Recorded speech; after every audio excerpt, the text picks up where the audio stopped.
पद्म पुराण के अनुसार ज्येष्ठ मास के कृष्ण पक्ष को पड़ने वाली अपरा एकादशी के महत्व के बारे में स्वयं श्री कृष्ण ने बताया था। आइए जानते हैं महत्व के साथ साथ संपूर्ण व्रत कथा। युधिष्ठिर ने श्री कृष्ण से पूछा, हे जनार्दन, ज्येष्ठ के कृष्ण पक्ष में किस नाम की एकादशी होती है? मैं उसका माहात्म्य सुनना चाहता हूँ। कृपया इसके बारे में आप मुझे बताएं। भगवान श्री कृष्ण बोले, हे राजन, तुमने संपूर्ण लोगों के हित के लिए बहुत उत्तम बात पूछी है। ज्येष्ठ मास के कृष्ण पक्ष में पड़ने वाली इस एकादशी का नाम अपरा है। यह बहुत पुण्य देने वाली और बड़े बड़े पातकों का नाश करने वाली मानी जाती है।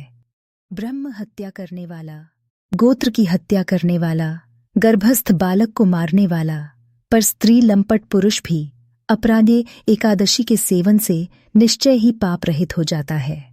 इस दिन व्रत रखने के साथ भगवान वामन की पूजा करने से मनुष्य सब पापों से मुक्ति मिल जाती है।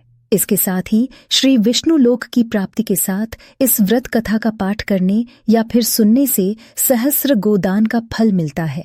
युधिष्ठिर ने कहा, जनार्दन, अपरा का सारा माहात्म्य मैंने सुन लिया, अब कथा भी सुना दीजिए। श्री कृष्ण कहते हैं, हे राजन, प्राचीन काल में महीध्वज नामक एक धर्मात्मा राजा था, लेकिन उसका छोटा भाई वज्रध्वज बड़ा ही क्रूर, अधर्मी तथा अन्यायी था। वह अपने बड़े भाई से द्वेष रखता था। इस द्वेष भाव में एक दिन रात्रि के समय छोटे भाई ने अपने बड़े भाई की हत्या कर दिया और उसकी देह को एक जंगली पीपल के नीचे गाड़ दिया। इस अकाल मृत्यु से राजा प्रेतात्मा के रूप में उसी पीपल पर रहने लगा और अनेक उत्पात करने लगा। एक दिन अचानक धौम्य नामक ऋषि उधर से गुजरे। उन्होंने प्रेत को देखा और तपोबल से उसके अतीत को जान लिया। अपने तपोबल से प्रेत उत्पात का कारण समझा।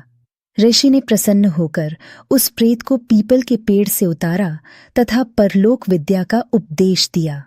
दयालु ऋषि ने राजा की प्रेत योनि से मुक्ति के लिए स्वयं ही अपरा अचला एकादशी का व्रत किया और उसे अगति से छुड़ाने को उसका पुण्य प्रेत को अर्पित कर दिया।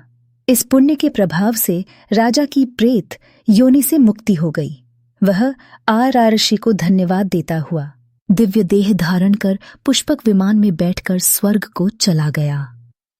हे राजन, यह अपरा एकादशी की कथा मैंने लोकहित के लिए कही है। इसे पढ़ने अथवा सुनने से मनुष्य सब पापों से छूट जाता है।